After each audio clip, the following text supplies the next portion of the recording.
Assalamualaikum warahmatullahi wabarakatuh. Perkenalkan, nama saya Nurul Hidayah. Saya dari kelompok 16.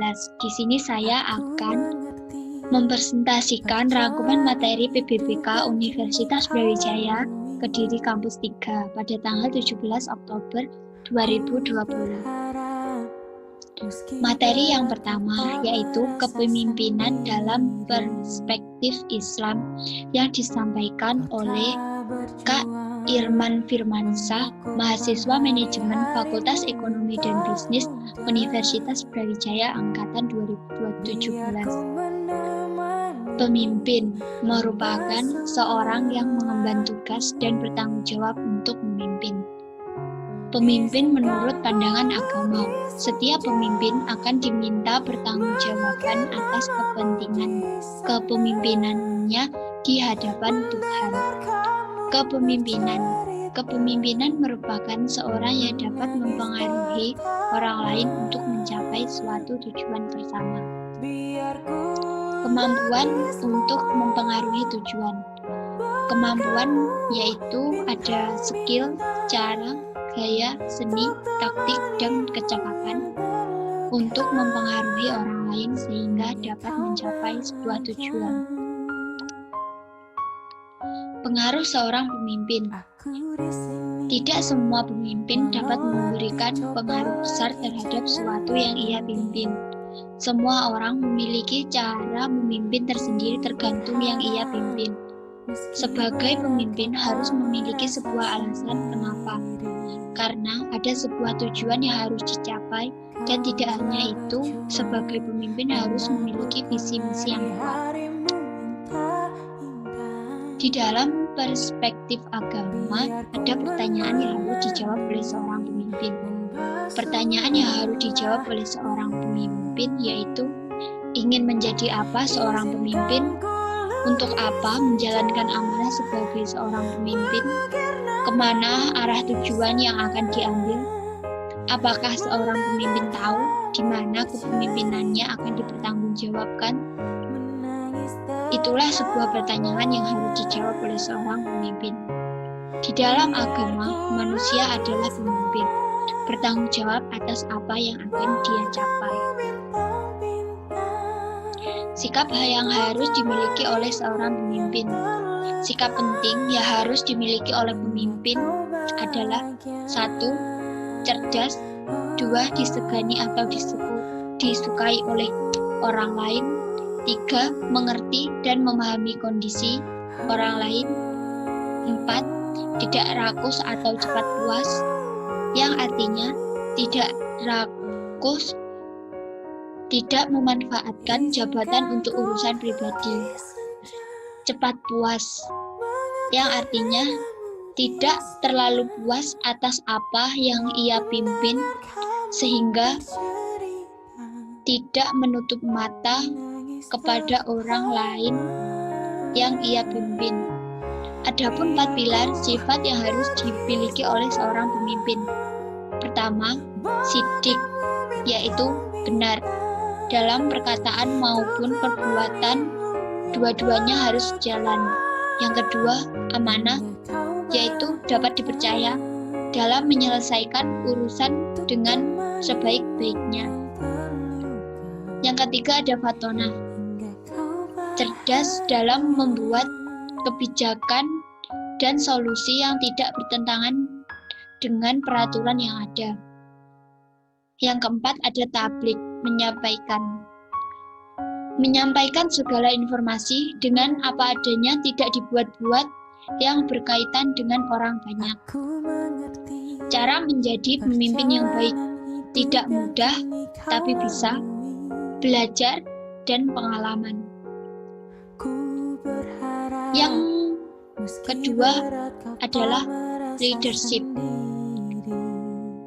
yang disampaikan oleh Afida Fajar Aditya, founder dan CEO Ebony Watch Indonesia.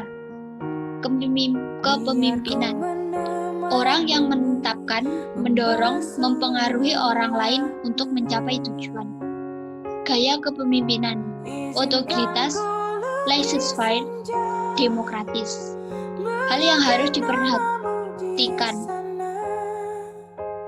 harus memiliki standar, harus mampu mempengaruhi. Skill yang harus dimiliki dalam proses untuk menjadi pemimpin.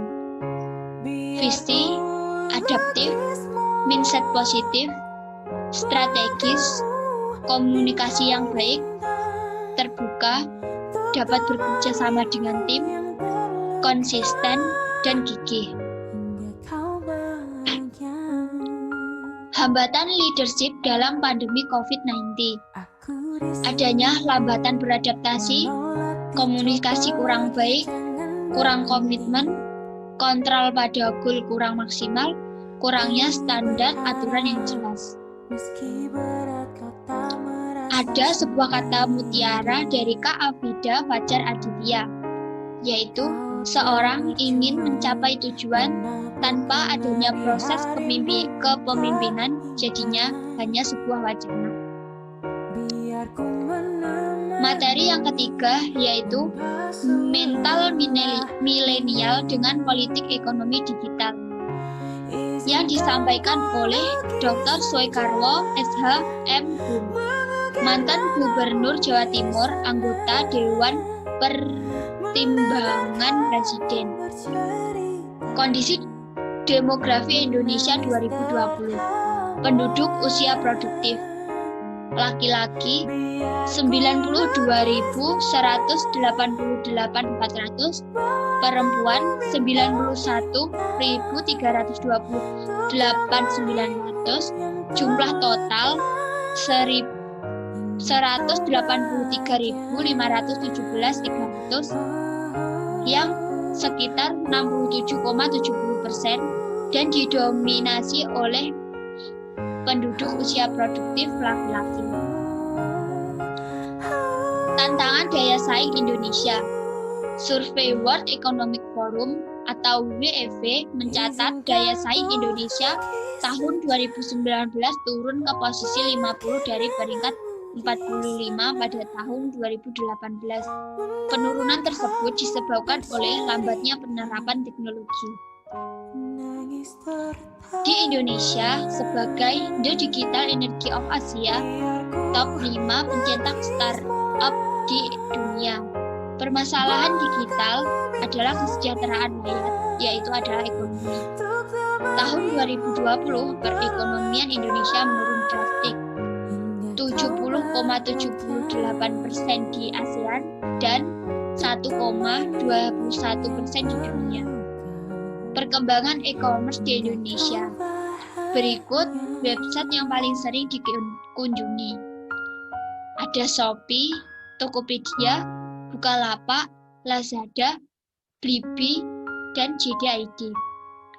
Pengembangan usaha melalui internet di Indonesia masih rendah, sekitar 15,8% yang menggunakan e-commerce dan sisanya sekitar 84,92% belum menggunakan e-commerce. Ada beberapa alasan untuk tidak melakukan e-commerce, yaitu rasa tidak nyaman, tidak tertarik, kurangnya pengetahuan, dan terlalu khawatir. Materi yang keempat ada kekerasan seksual dan bullying yang disampaikan oleh M. Ulul Hadiyin SPD, perwakilan Yayasan Lembaga Perlindungan Anak Kota Kediri. Kekerasan merupakan perbuatan yang berdampak negatif terhadap seorang. Bentuk-bentuk dari kekerasan. Ada kekerasan fisik, tindakan yang diarahkan untuk menyerang, melukai pada tubuh, seperti memukul dengan tangan kosong, memukul dengan alat benda, menampar, menjambak, dan lain-lain.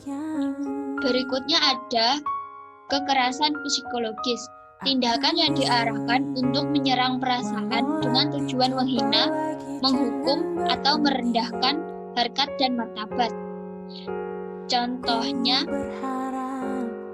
mengancam, memaksakan kehendak, meneror, dan lain sebagainya.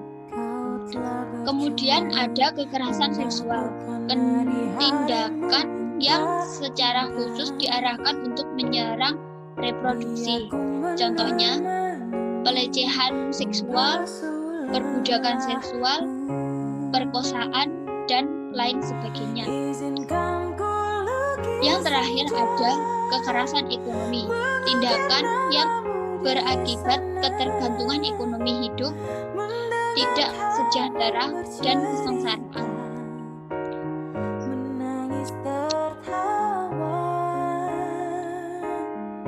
Berikutnya ada perundungan atau bully. Perundungan atau bully merupakan tindakan yang mengarah untuk menyerang perasaan dengan tujuan menghina hingga melakukan kekerasan. Hal yang harus dilakukan ketika dibully: kendalikan diri, tinggalkan atau abaikan, jangan takut dan jangan menyerah, buktikan jika kita lebih hebat. Bentuk dari bully: mengancam, meneror, pemaksaan, penghinaan, dan kekerasan. Sekian dan terima kasih atas presentasi saya. Saya akhiri. Wassalamualaikum warahmatullahi wabarakatuh.